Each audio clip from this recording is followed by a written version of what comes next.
حرمنا ہم نے حرام ذی ظفر کے ناخن کو، اور ذی مانے والے ذی ظفر جتنے ناخن والے جانور تھے سب کے سب یہودیوں کا. ناخن والے سے مراد کیا ہے، کون سے مراد کیا ہے؟ اس کے لیے بھی آپ دیکھیں بعض پرندے پنجوں کر دیا تھا، یہ خاص طور سے ان کے واسطے ہی. اور کیا کیا حرام کیا تھا؟ گائے میں سے، بکری میں سے چربیاں، ومن البقری والغنمی، اور گائے میں سے بکری میں سے حرمنا علیہم حرام کر دیا ہم نے ان کے اوپر شحومہما ان دونوں کی چربیاں. شحوم شحمن کی جمع ہے، شحمن کے معنی چربی. شہیم لہیم اور شہیم موٹا اور تگڑا آدمی کو لہیم اور شہیم کہا جاتا ہے، تو شحمن کے معنی چربی کہتے ہیں. اللہ نے چربی کو حرام کر دیا تھا کس پر؟ یہودیوں پر، گائے کی بھی بکری کی بھی. ہاں چربی میں سے دو جگہ کی حلال تھی ان کے لیے، ایک الا ما حملت ظہورہما، مگر وہ جو لدی پڑی ہو ان کی پشتوں پر، جس کو آپ بولتے ہیں پٹ کا گوشت. پٹ کا گوشت جب آپ لیتے ہیں تو اس کے اوپر ایک لیئر ہوتی ہے چکنی سی، فرمایا اس کو الگ کرنا مشکل ہوتا ہے، اللہ نے اس کو حلال کر دیا تھا ان کے لیے. اب الحوایا یا اتڑیاں جس کو ہم بڑے شوق سے کھاتے ہیں، یہاں ہے شاید مسکین ہوٹل میں چکن، کیا بولتے ہیں اس کو؟ چکھنا. چکھنا جسے بنتا ہے یہ اب الحوایا ہے. یہ حوایا کا ترجمہ ہے. حوایا کے معنی اتڑیوں کے آتے ہیں.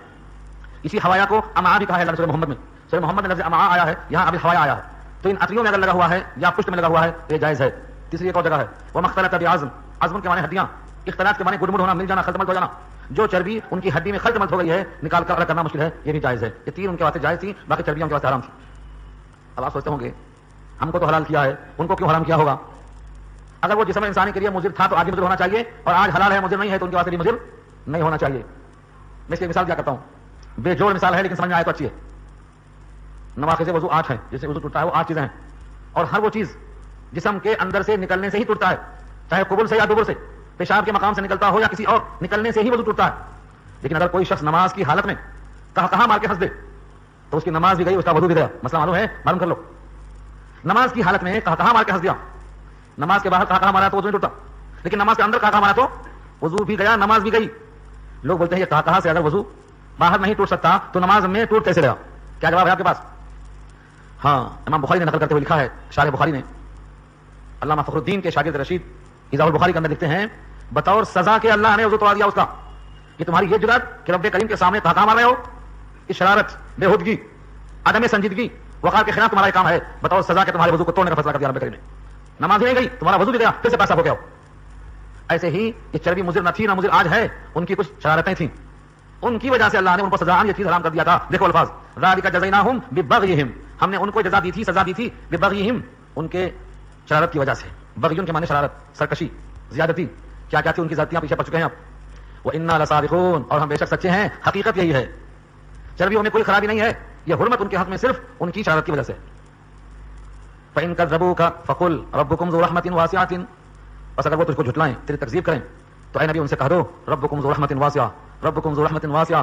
اگر یہ بندہ اس جملے کو بار بار ریپیٹ کرے سمجھتے ہوئے کہ اللہ نے نبی سے کہلوایا ہے ربکم ذو رحمۃ واسعہ، تمہارا رب رحمت والا ہے، نہیں وسیع رحمت والا ہے، رحمۃ واسعہ، بڑا وسیع رحمت والا ہے تمہارا رب، اتنا وسیع اتنا وسیع.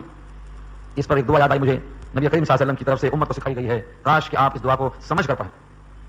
ایک بندے مومن جب اللہ سے کہتا ہے اللہم مغفرتک اوسع من ذنوبنا، اے اللہ آپ کی مغفرت زیادہ وسیع ہے ہمارے گناہوں کے مقابلے میں. ہمارے گناہ بہت ہوں گے لیکن اس کے مقابلے میں آپ کی رحمت بہت وسیع ہے. ورحمتک ارجا عندنا من اعمالنا، اور آپ کی رحمت زیادہ قابل امید ہے ہمارے نزدیک ہمارے اعمال کے مقابلے میں. ہمارے اعمال پر ہمیں جتنا امید ہے آپ کی رحمت پر اس سے زیادہ امید ہے. یہ نبی نے سکھلایا ہے امت کو، یہ الفاظ یاد کرتے ہوئے پڑھنا. آپ کا رب بہت وسیع رحمت والا ہے، اسی وسیع رحمت کی وجہ سے ان یہودیوں کی ان تمام باغیانہ سرکشی حرکتوں پر بھی مواخذہ نہیں کرتا، ان کو مہلت دیتا ہے. یہ بھی اسی رحمت کے وسعت کا ایک حصہ ہے. وَلَا يُرَدُّ بَأْسُهُ عَنِ الْقَوْمِ الْمُجْرِمِينَ، اور اس کا عذاب لوٹایا نہیں جا سکتا مجرم قوم سے. جب مجرم قوم پر اس کا عذاب آ جائے گا تو اس کا عذاب کوئی ٹال نہیں سکتا. وَلَا يُرَدُّ بَأْسُهُ، رد نہیں کیا جا سکے گا اس کا عذاب. اسی لیے ہم مراد ہم سے پورے مسلمان ہر روز دعائے قنوت میں کیا کہتے ہیں؟ نخشى عذابک، ہم آپ کے عذاب سے ڈرتے ہیں. نخشى عذابک، آپ کے عذاب سے ہم ڈرتے ہیں. کیوں؟ کیونکہ آپ کا عذاب جب آتا ہے تو رد نہیں کیا جا سکتا، اس کو دفاع کرنے کی طاقت نہیں ہو سکتی. آپ کا عذاب تو پہنچے گا کافروں کو. ان عذابک بالکفار ملحق، ملحق معنی لاحق، شامل ہونے والا ہے، تو آپ کا عذاب کافروں کو پہنچے گا. اس طریقے سے اشارہ یہ مل گیا کہ رب کی رحمت بڑی وسیع ہے، اس واسطے پکڑ میں تاخیر ہے، اس مہلت کو غفلت مت سمجھو. اس سوال کا جواب دیا گیا ہے. کفار قریش کہا کرتے تھے اللہ چاہتا تو ہم شرک نہیں کرتے، اللہ چاہتا تو ہمارے آبا و اجداد بت پرستی نہ کرتے، اللہ چاہتا تو ہم اپنے طرف سے ان چیزوں کو حرام نہ کرتے. یہ سب اللہ نے چاہا تو ہم نے کیا. ہمیں یاد پڑتا ہے بچپن میں ہمارے گاؤں کے بہت سے لوگ نماز نہیں پڑھتے تھے تو وہ جا کر سمجھاتے تھے کہ تم نماز پڑھ لو. تو بولتے ہم پاک نہیں ہیں, نہا لو.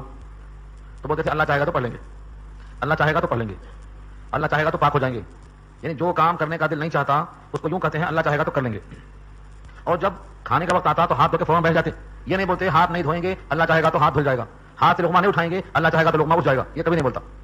ہاتھ دھو کر لقمہ اٹھائے گا, خود پہلے چاہے گا, لیکن جب اللہ کی بندگی کی بات آئے گی تو اللہ چاہے گا. یہ طریقہ کافرانہ, مشرکانہ, جاہلانہ ہے.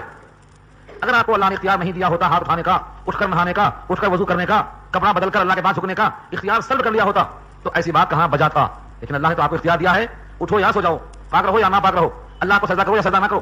جب اللہ نے اختیار دے دیا ہے تو یہ ٹالنے کی بات ہے. چنانچہ آج ہم نے دیکھا ہے بہتوں کو جب کوئی کام نہیں کرنا چاہتے تو بولتے انشاءاللہ کر لیں گے, انشاءاللہ کر لیں گے. یہ آمدن کہتے ہیں, یعنی نہیں کرنا ہے تو کفر ہے کہنا ایسا, اگر ارادہ نہیں ہے تو. اللہ کی مشیت کا مذاق اڑاتے ہیں آپ. اس کا مطلب جو کام نہیں کرنا ہے نہیں ہو سکے گا, صاف بولنا چاہیے. آسرا اور امید میں رکھ کر کسی کو مایوس کرنا یہ درست نہیں ہے, دھوکہ ہے. کام کے پورا ارادے میں ہے آپ تو انشاءاللہ کہنا چاہیے, اور دل میں یہ ہے کہ مجھے ٹالنا ہے اور زبان سے بولتے ہیں کہ انشاءاللہ کر لیں گے. تو یہ تو ایسا ہے کہ قلب الگ سوچ رہا ہے, زبان الگ چل رہی ہے. یہ زبان جو قلب کی ترجمان نہیں ہے یہ منافق کی زبان ہوتی ہے, مومن کی زبان نہیں ہوتی ہے. اس لیے اس احتیاط کرنا چاہیے. ہاں یہی آیت ہے جو میں عرض کر رہا ہوں. سیقول ان قریب کہیں گے کون, الذین اشرکوا, جنہوں نے شرک کیا ہے وہ لوگ کہیں گے لو شاء اللہ ما اشرکنا, اگر اللہ چاہتا تو ہم شرک نہ کرتے. اللہ نے کب چاہا کہ تم شرک کرو, وہ ذات ہے اس کی. یوں تو ہر چیز اللہ کی مشیت سے ہوتی ہے, لیکن آپ کو معلوم کیسے ہوا کہ اللہ کی مشیت ہے کہ میں شرک کروں؟ صرف ٹالنے کی بات ہے. قرآن نے کہا ہے جب اچھی چیز ہو تو یہ کہتے تھے ہماری صلاحیت سے ہوا ہے, اور بری چیز ہو تو اللہ کی مرضی. ایسا نہیں ہے. حکم یہ ہے سب کچھ اللہ کے پاس سے ہوتا ہے, لیکن جب اچھی چیز سامنے آئے تو یہ اللہ کی عطا ہے, اور برا نتیجہ سامنے آئے تو تمہارے اعمال بد کا نتیجہ ہے. یہ اللہ نے کہا ہے سورہ شورا پارہ 25 کے اندر. جو بندہ اچھی اور انعام کی چیزیں چاہتا ہے وہ اپنے ہاتھوں سے غلط اعمال نہ صادر کرے. غلط اعمال کا نتیجہ اچھے انعام کی شکل میں ظاہر نہیں ہو سکتا. وجزاء سیئۃ سیئۃ بمثلھا وجزاء سیئۃ سیئۃ مثلھا, برائی کا بدلہ برائی ہی کی شکل میں ظاہر ہوگا. جو آدمی گیہوں بوئے گا وہ گیہوں ہی کاٹے گا, چنا بوئے گا چنا کاٹے گا, دال ہے تو دال کاٹے گا. ایسا تو نہیں ہے کہ گیہوں بونے کے بعد چنا مل جائے. تو برے اعمال کا صلہ اچھا کیسے ہو جائے گا؟ اچھائی کی امید ہے تو برائی کو ترک کرنا پڑے گا. لوگ برے اعمال کرتے کرتے اچھائی کی امید لگا کے بیٹھتے ہیں, یہ دھوکہ ہے. لو شاء اللہ ما اشرکنا کہنے والوں کا یہی حال ہے. ایک طرف تو شرک کو شرک سمجھتے ہی نہیں اور شرک کو برا جانتے ہی نہیں, پھر کہتے ہیں اللہ چاہتا تو ہم شرک نہ کرتے, ولا آباؤنا, ہمارے آبا و اجداد بھی نہ کرتے, ولا حرمنا من شیء, اور ہم کوئی چیز حرام نہ کر لیتے. کذالک کذب الذین من قبلہم, ایسا ہی جھٹلایا تھا ان لوگوں نے جو ان سے پہلے تھے. انہوں نے ایسے کہا تھا حتی ذاقوا بأسنا, یہاں تک کہ چکھا انہوں نے ہمارا عذاب. جب عذاب چکھ لیا ہوش ٹھکانے آ گئے, اور جب تک عذاب نہیں آیا تھا تب تک انہوں نے بھی ایسا ہی کہا کر جھٹلا دیا تھا. ایک مقام پہ اللہ نے فرمایا ہے کفار قریش کے بارے میں, ان سے کہا دو کہ میرا رب انصاف کا حکم کرتا ہے. وہ لوگ کہتے تھے ہم جو کچھ کرتے ہیں رب کا حکم ایسا ہی ہے. جواب ملا ان اللہ لا یامر بالفحشاء, اللہ برائی کا حکم کیسے دے سکتا ہے؟ تم برے کام کرتے ہیں, بے حیائی کے کام کرتے ہیں, ننگے پن کے کام کرتے ہیں, اللہ یہ حکم نہیں دے سکتا. بے حیائی کے کام, گندگی کے کام اللہ نہیں دے سکتا ہے. قل هل عندكم من علم فتخرجوه لنا, کہہ دو کیا تمہارے پاس کوئی علم ہے تو اس کو ہمارے واسطے ظاہر کرو. فتخرجوه لنا, اس کو ہمارے واسطے ظاہر کرو. ان تتبعون الا الظن, تم نہیں چلتے ہو مگر ظن اور تخمین کے پیچھے اٹ کر پچھو مارتے ہو. وان انتم الا تخرصون, اور نہیں ہو تم مگر اٹ کر بنانے والے, تم اندازہ لگاتے ہو. الگ تب, چاہے وہ بچڑے کی پوجا ہو, جتنے بھی خدا تھے اس زمانے میں 360 خدا, کعبہ پر ایک ہے, دائیں طرف ایک ہے, بائیں طرف ایک ہے, یہ حبل ہے, یہ لات ہے, یغوث ہے, منات ہے, اسر ہے, سینکڑوں نہیں 360 خدا رکھے تھے, اور ہر ایک خدا کی بندگی کرنے والے الگ تب. اس سے یہ ملتا, اس سے یہ ملتا, اس سے پانی ملتا, اس سے آگ ملتی, اس سے غذا ملتی, اس سے اولاد ملتی, اس سے سہارا ملتا, اس سے امن ملتا, سب فرضی. یہ سب کیا تھا؟ اٹکل تھا, تخمینہ تھا. قل فللہ الحجۃ البالغہ, کہہ دو اللہ ہی کے لیے ہے حجت. حجت کے معنی دلیل, اور بالغہ معنی پوری طرح مکمل حجت اللہ ہی کے لیے ہے. فلو شاء لہداکم اجمعین, بس اگر وہ چاہتا تو تم سب کو ہدایت دے دیتا. یقیناً اس کی قدرت میں یہ ہے, لیکن اگر کوئی اپنی قدرت سے نہیں اور اپنی مرضی سے نہیں اور اپنے اختیار سے نہیں بلکہ خدا کے جبر سے ہدایت پا جاتا, تو جو خدا کے جبر سے ہدایت پا جاتا وہ, اور جس کو ہدایت نہیں ملی ہے وہ, دونوں میں سزا کس کو دی جاتی؟ سزا اور عذاب تو اختیار پہ ہے. تم نے باختیار خود اچھی راہ پکڑ لیا, انعام کے مستحق. تم نے بذات خود باختیار خود برے کام منتخب کر لیا, اس پر تم کو عذاب مل جائے گا. اگر نیت کی طرح جبران ہر مسلط کر دیتے اللہ تعالیٰ تو پھر انعام کا حق کس کو ملتا, سزا کے لائق کون بنتا؟ اس واسطے حقیقت یہ ہے اللہ جس کو چاہتے ہیں وہ ہدایت دیتے ہیں. اگر سب کو چاہتے سب کو ہدایت مل جاتی, لیکن اللہ نے جبران ہدایت نہیں دی ہے, اختیار دے کے بھیج دیا ہے. اسی اختیار پر جب بندہ اپنے عزم کا اظہار کرتا ہے تو اب انعام کا اکرام کا مستحق بنتا ہے. قل هلم شهداءكم الذين يشهدون, کہہ دو آؤ اور لے کے آؤ تمہارے ان گواہوں کو جو گواہی دے سکتے ہوں ان اللہ حرم هذا, کہ اللہ نے حرام کیا ہے ان چیزوں کو. ان کا بھی ذکر آیا اوپر سے, گزشتہ آیات میں ذکر آیا تھا.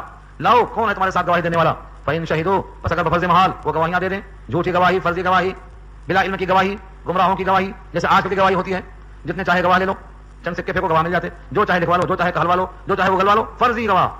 فإن شهدوا بس اگر وہ گواہی دے بھی دیں فلا تشهد معهم ان کے ساتھ تم گواہی مت دینا، ان کے ساتھ تم گواہی مت دینا، تم اپنا موقف مضبوط رکھنا. اور سنو ولا تتبع اهواء الذين كذبوا بآياتنا، ان کے خواہشوں کی اتباع مت کرنا جو جھٹلاتے ہیں ہماری آیتوں کو، جو ہماری آیتوں کی تکذیب کرتے ہیں، ان کی خواہشوں کی اتباع ہرگز مت کرنا. والذین لا یؤمنون بالآخرة وهم بربهم يعدلون، اور وہ لوگ جو آخرت پر یقین نہیں رکھتے اور وہ اپنے رب کے ساتھ عدل کرتے ہیں، یعنی رب کو غیر رب کے ساتھ برابر کر دیتے ہیں یا غیر رب کو رب کے برابر کر دیتے ہیں. یہ عدل جو ہے یہ ظلم کہلاتا ہے. دونوں برابر کیسے ہیں؟ ایک خالق ہے ایک مخلوق ہے، ایک پیدا کرنے والا ہے کچھ پیدا ہونے والے ہیں، وہ قادر مطلق ہے یہ محتاج محض ہے، وہ عطا کرنے والا ہے یہ مانگنے والے ہیں، وہ دینے والا ہے یہ سائل ہیں، وہ ملک اور بادشاہ ہے یہ فقیر اور سائل ہیں. یہ دونوں برابر کیسے ہو سکتے ہیں؟ برابر کر دینے والے آخرت پر یقین نہیں رکھتے ہیں. یہ سراسر شرک ہے اور ان کا ایمان نہیں ہے. یہاں تک رکوع مکمل ہو گیا. 151 نمبر کی آیت.